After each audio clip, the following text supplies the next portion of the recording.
Hello दोस्तों, welcome to education libraries. तो आज की वीडियो में बात करेंगे परसेंटेज के बारे में।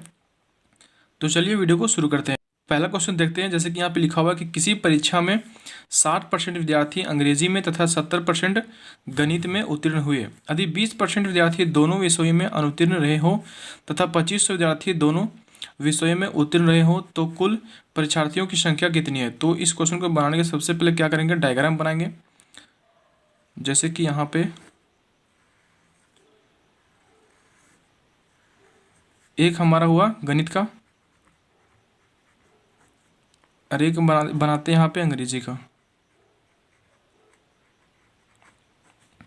तो अंग्रेजी में कितना पास हुआ, 60%।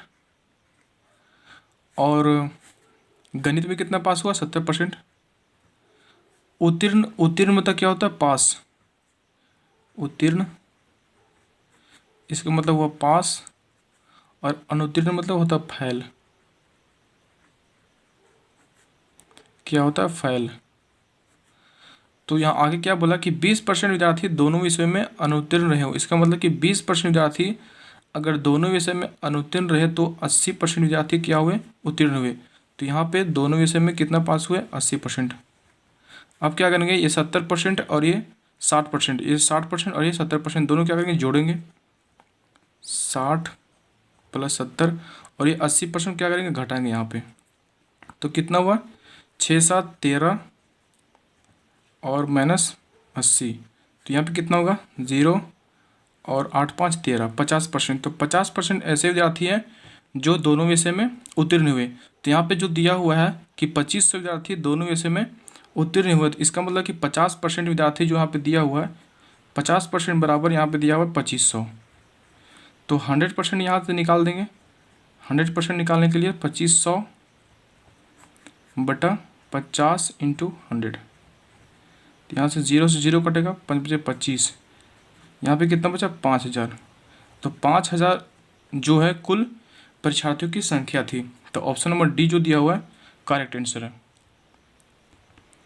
तो आइए दोस्तों अगला क्वेश्चन देखते हैं। जैसे कि यहाँ पे दिया हुआ है कि किसी कक्षा के 72% विद्यार्थियों ने जीव विज्ञान तथा 44% ने गणित विषय चुना। यदि प्रत्येक विद्यार्थियों ने जीव विज्ञान तथा गणित में से कम एक विषय चुना हो तथा 40 विद्यार्थियों ने ये दोनों विषय चुने हो तो कक्षा में कुल कितने विद्यार्थी हैं। तो चलिए इस क्वेश्चन को बनाने के लिए डायग्राम को हम बनाते हैं। जैसे कि यहाँ पे ये हुआ हमारा जीव विज्ञान का डायग्राम, और यहाँ पे कुछ इससे लेके बनाएंगे तो ये हुआ हमारा गणित का डायग्राम। गणित यहाँ पे लिखेंगे और ये है जीव विज्ञान। ठीक है। तो जीव विज्ञान कितना, 72%, और गणित कितना, 44%। और यहाँ पे आगे क्या बोला है कि 40 विद्यार्थी ऐसे हैं जो दोनों विषय चुने। तो यहाँ पे जो हमारा हुआ विद्यार्थी, 40 विद्यार्थी ये दोनों विषय चुने। तो यहाँ पे क्या करेंगे, ये 72% जीव विज्ञान का और गणित का 40% दोनों को जोड़ देंगे। क्योंकि यहाँ पे 72% सिर्फ जीव विज्ञान नहीं, यहाँ पे कुछ वैसे भी विद्यार्थी हैं जो गणित लिए हुए। ठीक है, यहाँ पे करेंगे 72% + 40%, कितना होगा, 4 और 2 6 और 7 4 11, 116। अब इसको क्या करेंगे, 100 से घटाएंगे, = 16। तो 16% ऐसे विद्यार्थी हैं जो दोनों विषय को चुने हैं। तो यहाँ पे लिख सकते हैं कि जैसे कि 16% बराबर 40, क्योंकि 40% ऐसे विद्यार्थी हैं जो दोनों विषय चुने। तो यहाँ पे हम 100% निकाल देंगे। 40 बटा 16 × 100। तो यहाँ से कटेगा 4 × 16, यहाँ से कितना कटेगा, 25। तो 250 हमारा निकला। ये निकला कुल विद्यार्थियों की संख्या। तो हमारा जो ऑप्शन सी दिया हुआ है 250, ये करेक्ट आंसर होगा। तो आइए दोस्तों अगला क्वेश्चन देखते हैं। यहाँ पे क्या लिखा हुआ है कि एक कक्षा में 3 सेक्शन है। ठीक है, एक कक्षा में कितना सेक्शन है, 3 सेक्शन है, जिसमें क्रमशः 40, 50 और 60 छात्र हैं। ठीक है, 3 सेक्शन यहाँ पे दिया हुआ है, एक सेक्शन, दूसरा सेक्शन और एक तीसरा सेक्शन। पहला सेक्शन में कितने विद्यार्थी है, 40 विद्यार्थी, और दूसरा सेक्शन में 50 विद्यार्थी, और तीसरा में 60 विद्यार्थी। इनमें से क्रमशः 10%, 20% और 10% उत्तीर्ण हुए। इसका मतलब कि पहला कक्षा जो हमारा दिया हुआ है 40%, पहला सेक्शन 40 स्टूडेंट का, उसमें से 10% क्या हुआ, पास हुआ, दूसरा में 20% पास हुआ, तीसरा में 10% पास हुआ। तो इसका हम 40% का 10% निकालेंगे, कितना होगा, 4 होगा, क्योंकि यहाँ पे निकालते हैं 40 का 10%, कितना हुआ, 4। तो 4 यहाँ पे पास हुआ। उसके बाद 50 का 20% निकालते हैं, 50 का 20% कितना होगा, 10। तो 10 स्टूडेंट यहाँ पे पास किए, और 60 का 10% निकालेंगे तो कितना होगा, 60 का 10%, शून्य से शून्य कटेगा, यहाँ पे कितना हुआ, 6। तो 60 में 6 स्टूडेंट पास किए तीसरा सेक्शन में, और 50 में 10 स्टूडेंट पास किए दूसरा सेक्शन में, और पहला सेक्शन में 40 में 4 स्टूडेंट पास किए। तो सभी को अगर जोड़ते हैं, यहाँ पे क्या लिखा आगे कि उत्तीर्ण हुए, पूरी कक्षा में कितने प्रतिशत विद्यार्थी उत्तीर्ण हुए। तो पूरी कक्षा की अगर बात करें तो यहाँ पे 6 और 4 10, 10 और 10 20, इसका मतलब कि 20 स्टूडेंट पूरी कक्षा में। तो यहाँ पे कितना है, 60 और 40 100 और 50 150। तो टोटल कक्षा में कितना, तीनों सेक्शन मिला के कितना स्टूडेंट हुए, 150 स्टूडेंट हुए, जिसमें से 20 स्टूडेंट पास हुए। तो इसका परसेंटेज कैसे निकालेंगे, जैसे कि यहाँ पे 20/150, इसका मतलब 150 जो है, 150 का 20% कितना परसेंट है, तो यहाँ पे 100 से गुना करेंगे, कितना होगा, 0 से 0 कटेगा, 5 दिया 15 और 5 चौक 20, 40/3, इसका मतलब 33 3/1/3%। तो ये जो होगा हमारा ऑप्शन, ये करेक्ट आंसर होगा। तो आइए देखते हैं अगला क्वेश्चन क्या दिया हुआ है कि खिलौना के मूल्य में प्रति खिलौना 20% वृद्धि किए जाने पर इनकी बिक्री की संख्या 15% कम हो गई। खिलौने की बिक्री मूल्य में कितने परिवर्तन हुआ। तो इसको हम बहुत आसान तरीके से बनाएंगे, कैसे, रेशियो मेथड से। जैसे कि 20% का अगर हम सबसे पहले भिन्न निकालें तो कितना होगा, 1/5। और दूसरा कितना दिया हुआ है, 15%। 15% का हम निकालेंगे भिन्न तो कितना होगा, 15/100। तो यहाँ पे होगा 5 दिया 15, अब 5 का 20 25 100, तो यहाँ पे कितना हो गया, 3/20। अब क्या करेंगे, यहाँ पे बोला कि 20% का वृद्धि हो रहा है, इसका मतलब 5 से 1 बढ़ रहा है, तो कितना होगा, 5 से 6। आगे क्या बोला, संख्या में 15% का कमी हो रहा है, इसका मतलब कि 20 से 3 का कमी हो रहा है, तो 20 से कितना होगा, 17। अब इसको आपस में गुना करेंगे, तो 20 25 100, और यहाँ पे 17 छक 102। तो यहाँ पे देख सकते हैं कि 2 का क्या हो रहा है, बढ़ोतरी हो रहा है, इसका मतलब कि 2% की वृद्धि हुई, जो कि ऑप्शन ए में दिया हुआ है। इसको हम एक और मेथड से बना सकते हैं, जैसे कि यहाँ पे बोला है खिलौना का क्या हो रहा है, 20% का वृद्धि हो रहा है और 15% का कमी हो रहा है। तो 20% का वृद्धि हो रहा है, तो यहाँ पे प्लस में लिखेंगे 20%, और कमी हो रहा है तो -15। प्लस और माइनस कितना होगा, माइनस होगा, तो 20 गुना 15/100, तो 20 बचे 100 कटा 5 दिया 15। अब क्या लिखेंगे, तो यहाँ पे प्लस माइनस कितना होगा, माइनस, तो 5 - 3 = 2। तो 2% यहाँ पे प्लस दर्शा रहा है, इसका मतलब कि 2% का क्या हो रहा है, हमारा वृद्धि हो रहा है, वृद्धि। तो आइए दोस्तों अगला क्वेश्चन देखते हैं। जैसे कि यहाँ पे दिया हुआ है कि अजय ने अपने वेतन का 25% घर के किराए पर, 5 खाद्यान्न पर और 15 यात्रा तथा 10 कपड़ों पर खर्च करता है। 10% कपड़ों पर खर्च करता है तथा 27,000 की क्या करता है, बचत करता है। तो आय अजय की मासिक आय क्या है। तो यहाँ पे पूछा गया अजय की मासिक आय। तो यहाँ पे देख सकते हैं 25% क्या कर रहा है, ये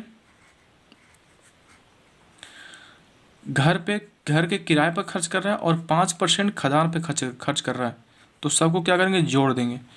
15% क्या कर रहा है, खदान पे खर्च कर रहा है, और 10% क्या कर रहा है,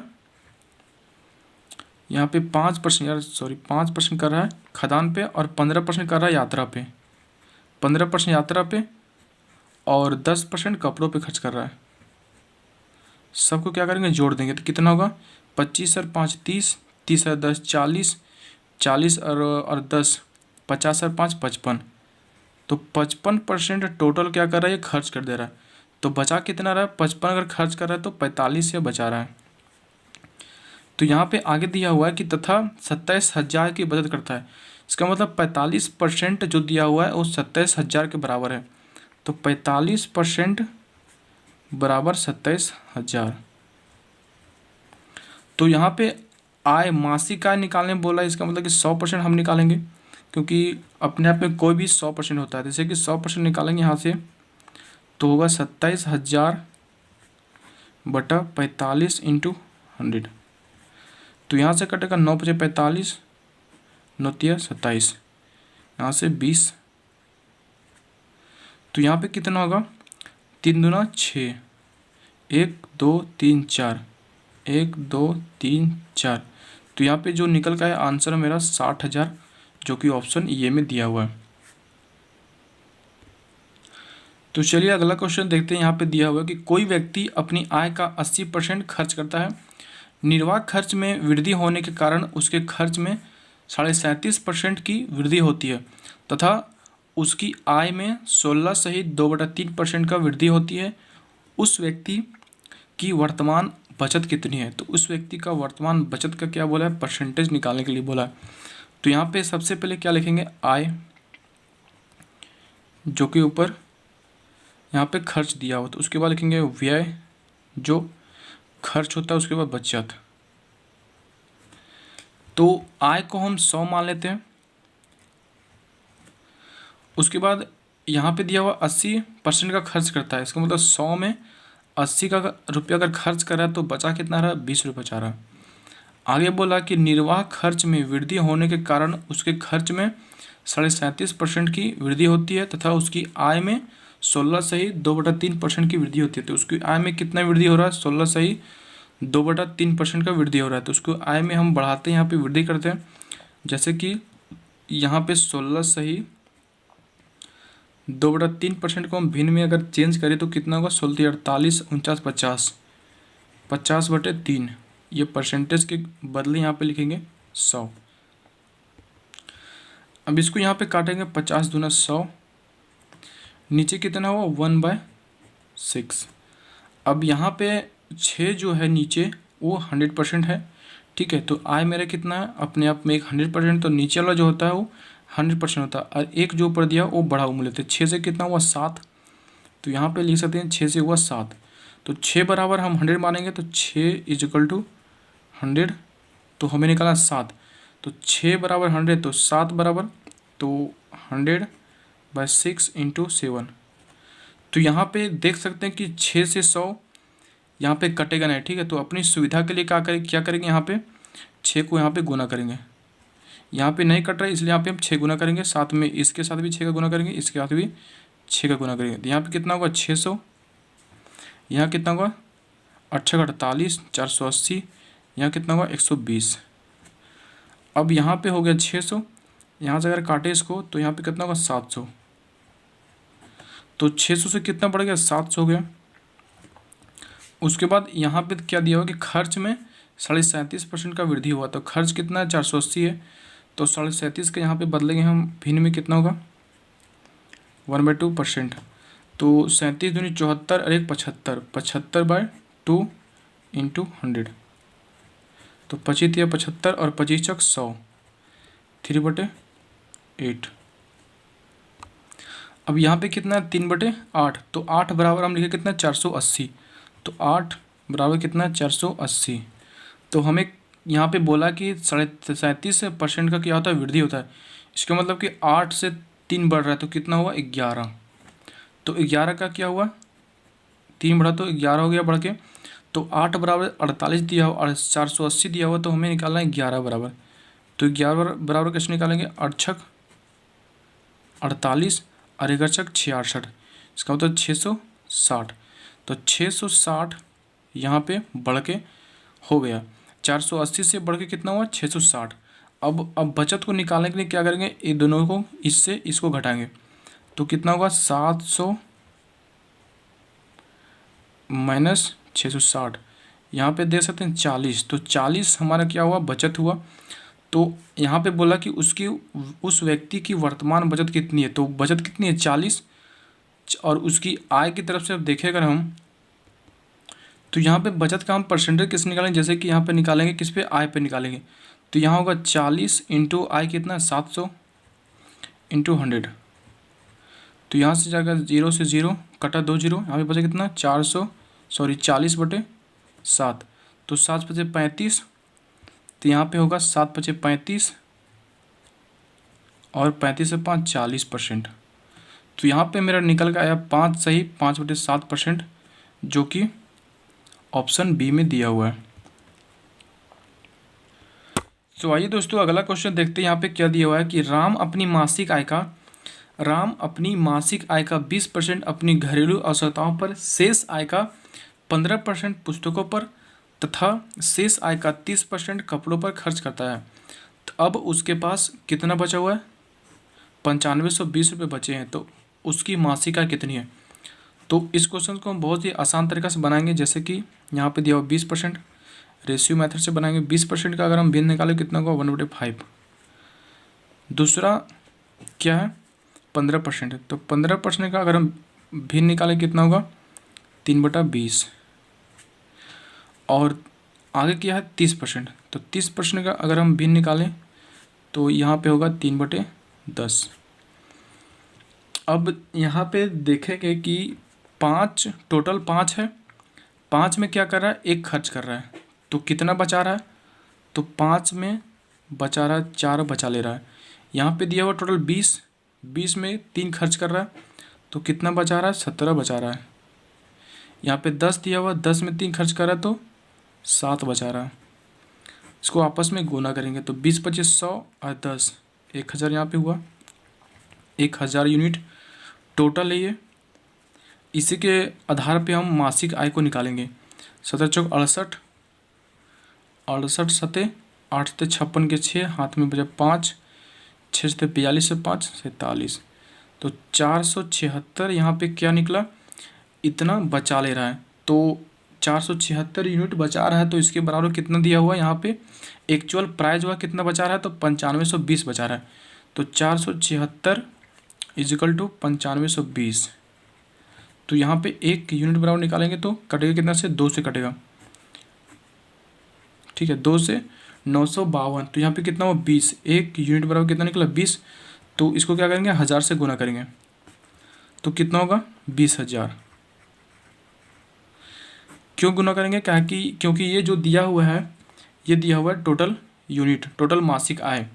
तो 20,000 जो होगा हमारा करेक्ट आंसर होगा, जो कि ऑप्शन सी में दिया हुआ है।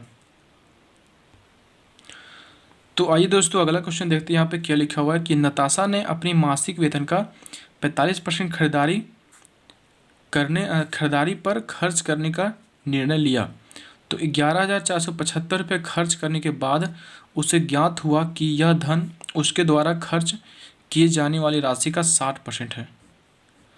ठीक है, तो नताशा का वेतन क्या है, तो 60% जो दिया हुआ है वो 11,475 के बराबर है। तो 60% क्या है, 11,475 है। तो यहाँ पे हम सबसे पहले निकालेंगे 60% बराबर दिया हुआ है 11,475।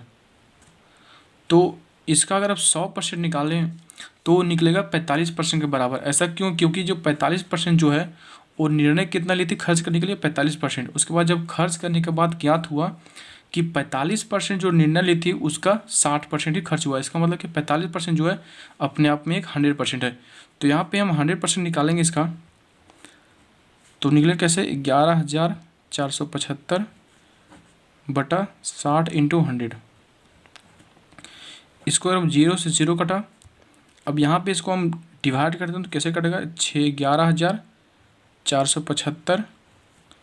ठीक है, अब इसको यहाँ पे 6 से इसको डिवाइड करते हैं, 6 कम 6 कितना बचा यहाँ पे 5 4, 6 9 54,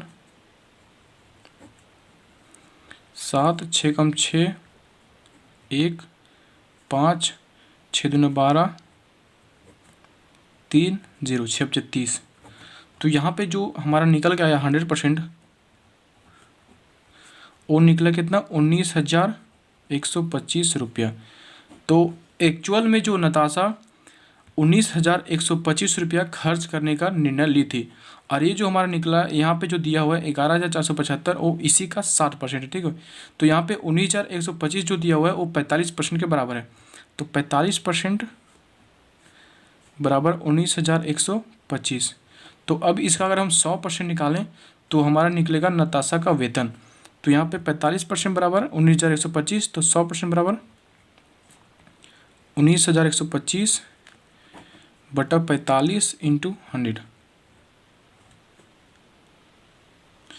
इसको अगर 45 से यहाँ पे भागा तो कितना होगा, 45 19,125, तो 45 चौक 180, तो यहाँ पे होगा 1, यहाँ पे 1, यहाँ पे 2, 112। तो 45 दूना कितना होगा, 90। उसके बाद यहाँ पे कितना बचा, 22, 2, यहाँ पे 2, 25, 225। तो 45 बचे 225। तो यहाँ पे जो निकल के आया 4, 2, 5 जो निकल के आया 42,500, ये हमारा होगा नताशा का वेतन, जो कि ऑप्शन सी में दिया हुआ है।